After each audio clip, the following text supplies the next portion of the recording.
Hello student. तो इस सितारे ग्लोबल पॉइंट में आपका स्वागत है। तो आज हम बात करेंगे class 12th English test paper. ये आपका टेस्ट पेपर होगा। अगर आप भी क्लास 12th की तैयारी आप लोग कर रहे हैं तो यहाँ से अपना ऑब्जेक्टिव क्वेश्चन ज़रूर देखिए।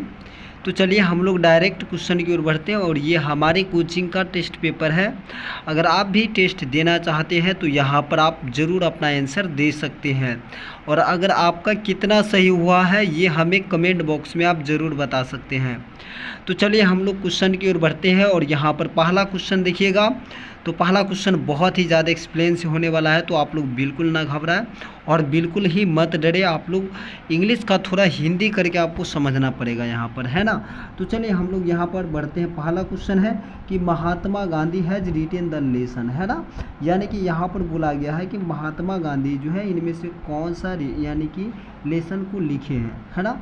क्या आई हैव अ ड्रीम लिखे? बिल्कुल नहीं लिखे। आई हैव अ ड्रीम के लेखक कौन हो जाएंगे? Martin Luther king. The artist, तो बताइए द आर्टिस्ट के लेखक क्या होगा? सिगानोया, है ना। और इंडियन सिविलाइजेशन एंड कल्चर का लेखक ही कौन है? तो कहिएगा सर गांधी जी है। तो यहाँ पर आपका आंसर हो जाएगा। और द अर्थ का लेखक कहिएगा सर एच.ई. बिट्स हो जाएगा। कौन हो जाएगा? एच.ई. बिट्स हो जाएगा, है ना। तो आप ये ज़रूर याद रख सकते हो। चलिए अगला क्वेश्चन की ओर बढ़ते हैं। अगला क्वेश्चन आप देखिएगा।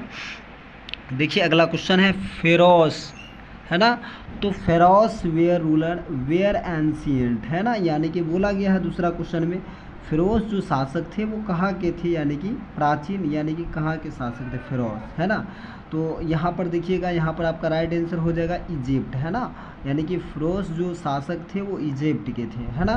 गिब्बन इज एसोसिएटेड विथ, यानी कि गिब्बन का संबंध जो है वो किस चीज़ से है ना। तो यहाँ पर देखिएगा इटली देश से हो जाएगा। आपका option number A is the right answer हो जाएगा।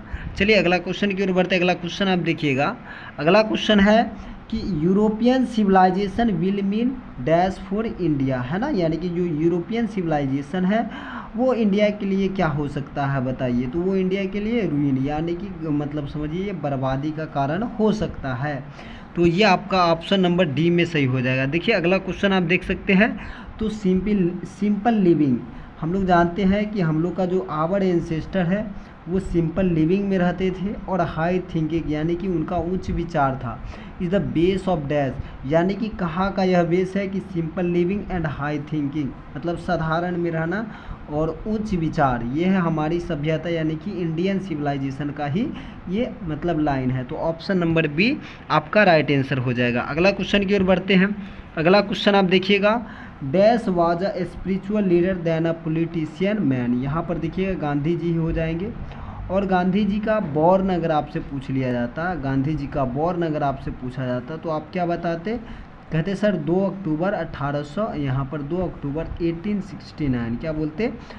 2 अक्टूबर 1869 आप बोल देते, है ना। कहाँ बोलिएगा?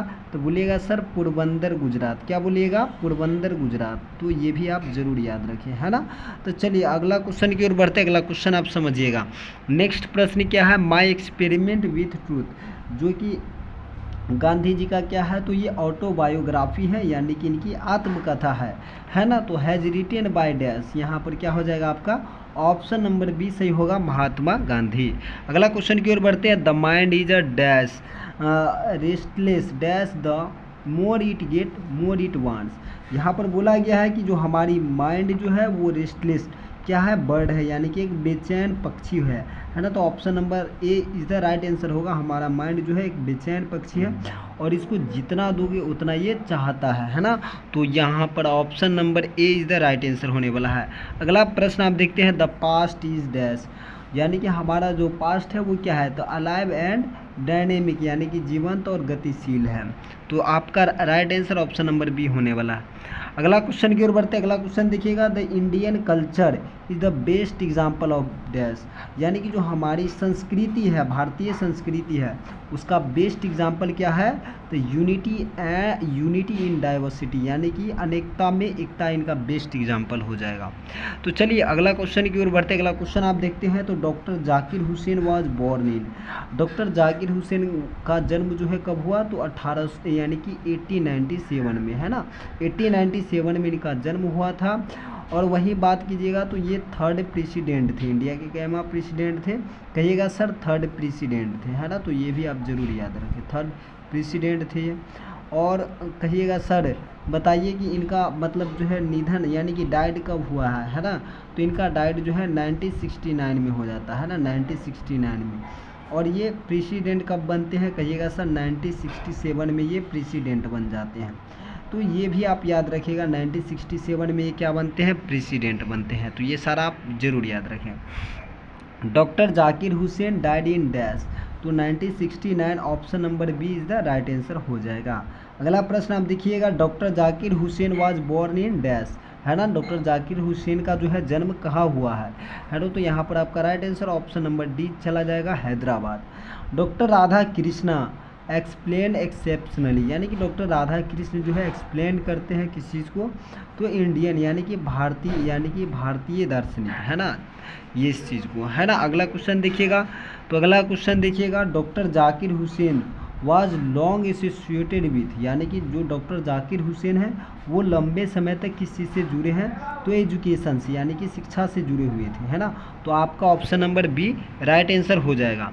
अगला क्वेश्चन की ओर बढ़ते हैं, power should be wielded only for dash, यहाँ पर क्या हो जाएगा, moral purpose, option number B इसका क्या होगा, राइट आंसर। यानी कि हमें यानी कि सत्ता का उपयोग किसके लिए करना है, मोरल पर्पोज के लिए, यानी कि हम लोग बोल सकते हैं यानी कि नैतिक, है ना, किस चीज़ के लिए हमें करना है, तो नैतिक यानी कि नैतिक हमें यानी कि सत्ता का प्रयोग किस लिए करना है, नैतिक उद्देश्य के लिए, है ना, मोरल पर्पोज यानी कि नैतिक उद्देश्य के लिए हमें करना है। नानू काका वॉज इंस्टॉल्ड डैश, है ना। तो नानू काका जो है किस में स्थापित होते हैं, नानू काका स्थापित था, बताइए, the guest room, the drawing room या ऑथर बेडरूम। तो यहाँ पर right answer option number C होगा, ऑथर बेडरूम, है ना, यानी कि जो लेखक है उनके बेडरूम में। चलिए अगला क्वेश्चन आप देखिएगा, तो नानू काका इन अ linguistic emergency always turned to, यानी कि नानू काका जो है ये मतलब इमरजेंसी यानी कि आपातकाल के समय हमेशा वो क्या थे, तो यानी कि हमेशा वो हिज मदर टंग यानी कि वो मातृभाषा यानी कि मातृभाषा का यूज कर लेते थे।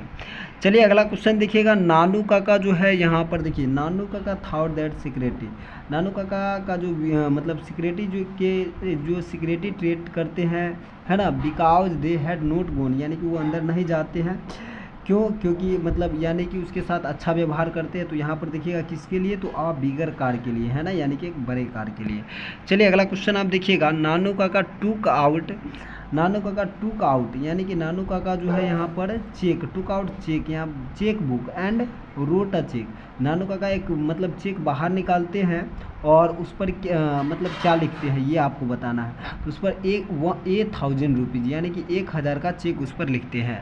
तो चलिए अगला क्वेश्चन की ओर बढ़ते हैं। अगला क्वेश्चन आप देखिएगा, तो Nanu Kaka was coming to Delhi to visit red fort होगा या टू सी सम मिनिस्टर। तो ऑप्शन नंबर आपका बी सही हो जाएगा, वो किस सिलसिले में दिल्ली आए थे, तो टू सी सम मिनिस्टर हो जाएगा। चलिए अगला प्रश्न की ओर बढ़ते हैं, नानू काका वॉज ऑथर्स, है ना, नानू काका जो है ऑथर्स के क्या थे, है ना, तो ये आपको बताना है। ब्रदर थे, तो कहिएगा सर बिल्कुल नहीं, ब्रदर नहीं थे। नेबर थे, पड़ोसी बिल्कुल नहीं थे। कहिएगा सर मटेरनल अंकल थे, तो बिल्कुल हाँ, मटेरनल अंकल थे यानी कि उनके मामा थे, है ना। तो आप जरूर पढ़े होइएगा तो ये सारा क्वेश्चन आपको आता होगा। देखिए नानू काका ट्रेवल इन डैश, तो नानू काका जो है किस में ट्रेवल करते हैं, 2nd क्लास। देखिए वो 3rd क्लास का तो टिकट लेते हैं, बट वो ट्रेवल किस में कर रहे हैं, ये क्वेश्चन है आपको। देखिए वो किस क्लास के टिकट लेते हैं, 3rd क्लास के, लेकिन बट ट्रेवल किस में कर रहे होते हैं, 2nd क्लास में, है ना। तो ये आप याद रखिएगा। चलिए अगला question, the basket content dash, यहाँ पर देखिएगा जो बास्केट होता है यानी कि बास्केट बोलते हैं यानी कि जो टोकरिया है ना, तो उस टोकरिया में मतलब क्या था, है ना। तो यहाँ पर देखिएगा एक कैट यानी कि एक बिल्लियाँ थी, है ना। तो ये आप याद रख सकते हैं। अगला क्वेश्चन देखिएगा, तो अगला क्वेश्चन यहाँ पर देखिएगा, king is regarded one of the greatest, यानी कि जो किंग है मार्टिन लूथर किंग, वो एज ऑफ वन ग्रेटेस्ट किस चीज़ के लिए, यानी कि ओरेटर्स हो जाएगा, यानी कि, है ना, यहाँ पर इसके ओरेटर हो जाएगा। अगला क्वेश्चन देखिएगा, द ऑथर एडवोकेट, है ना, यहाँ पर जो ऑथर है वो एडवोकेट, ये मतलब क्या है ऑथर, वो नॉन वोलेंट स्ट्रगल, यानी कि वो अहिंसा, सत्य अहिंसा के लिए स्ट्रगल कर रहे होते हैं। चलिए अगला क्वेश्चन देखिएगा, Martin Luther King was born इन।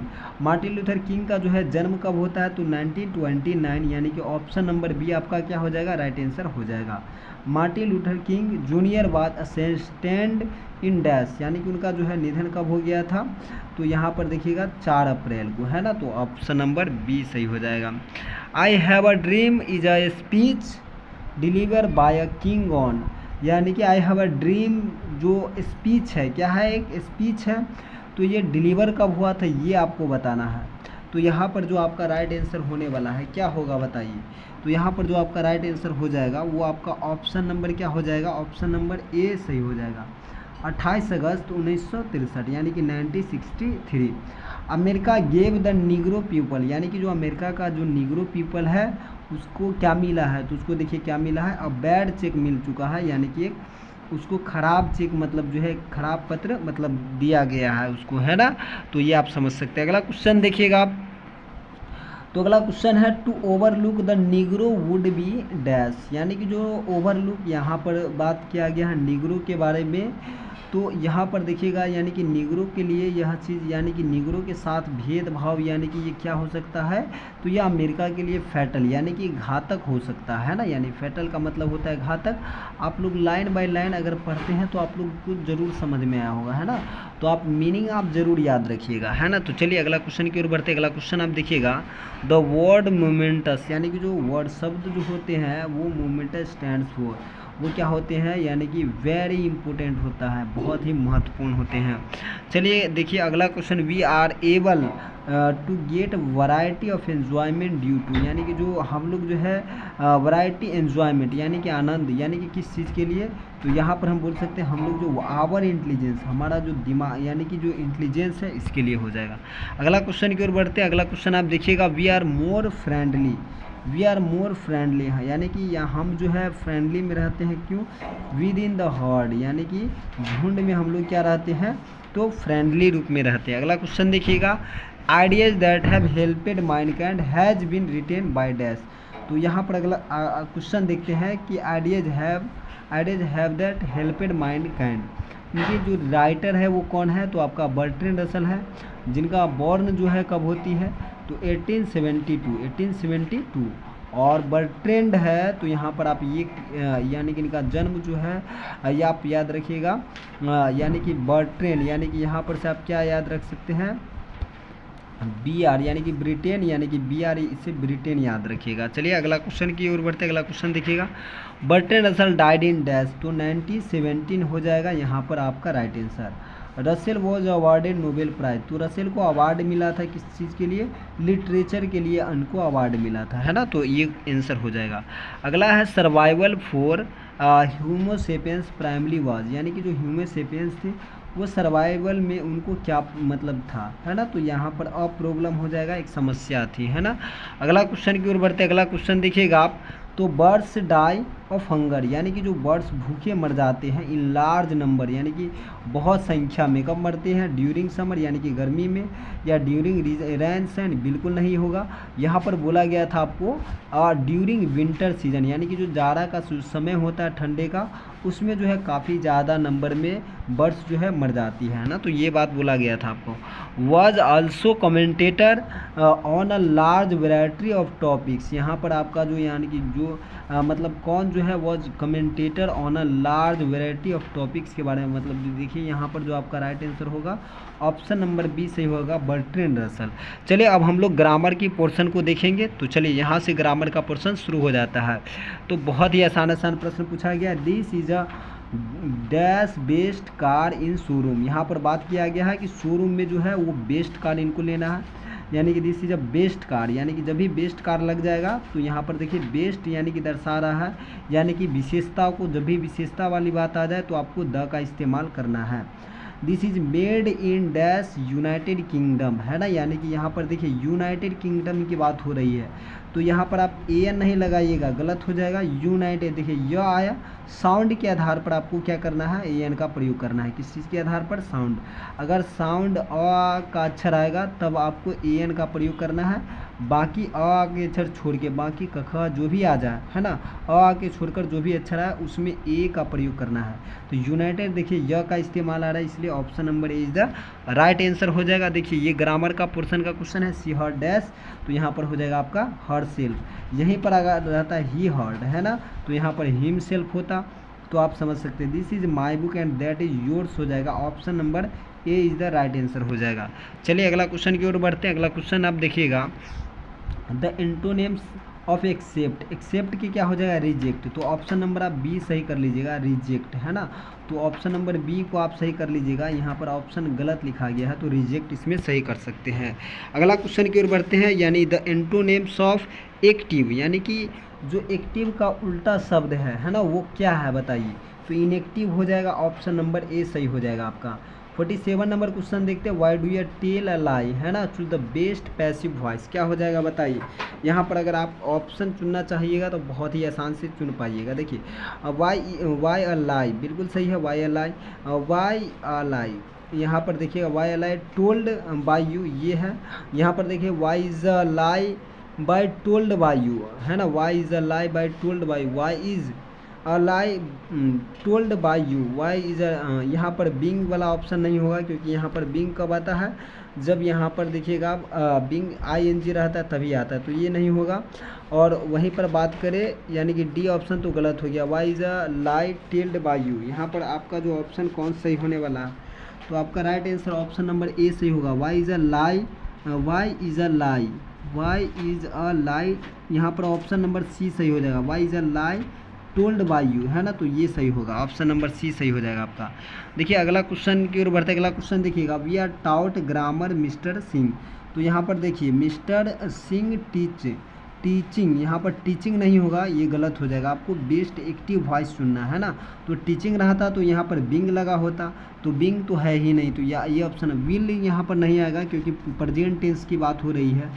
यहाँ पर देखिएगा वी आर टाउट ग्रामर, यहाँ पर देखिए ये ऑप्शन नहीं होगा, यहाँ पर ऑप्शन नंबर ए सही होने वाला है। अगला क्वेश्चन की ओर बढ़ते, ही सैड, यहाँ पर देखिए ये question, he said that me might buy a pen, यहाँ पर देखिएगा दैट, यहाँ दैट किसके लिए आता है, यानी कि इन्वर्टेड कॉमा के लिए, तो यहाँ पर ऑप्शन नंबर ए में ही दिया है। देखिए सैड, तो सैड यहाँ इसके लिए दैट आया है, और ही जो है यहाँ पर देखिएगा, तो यहाँ पर ये जो है मतलब कि यानी कि जो यानी कि आई के साथ हो जाएगा इसका परिवर्तन, है ना, या ऑप्शन नंबर ए राइट आंसर हो जाएगा इसका आपका, है ना। यहाँ पर विल का उपयोग है जो कि गलत है, आस्कर तो होगा ही नहीं, तो ऐसे ही गलत है। चूज द करेक्ट स्पेलिंग, तो एनीमेट क्या है आपका, ऑप्शन नंबर ए सही है ना। तो चलिए आप बताना है आपको कि 50 में आपका कितना क्वेश्चन सही हुआ है, आप हमें कमेंट बॉक्स में ज़रूर बताएं। अगर ये वीडियो आपको अच्छा लगे तो एक लाइक ज़रूर कीजिए। मिलते हैं आपसे नेक्स्ट वीडियो में।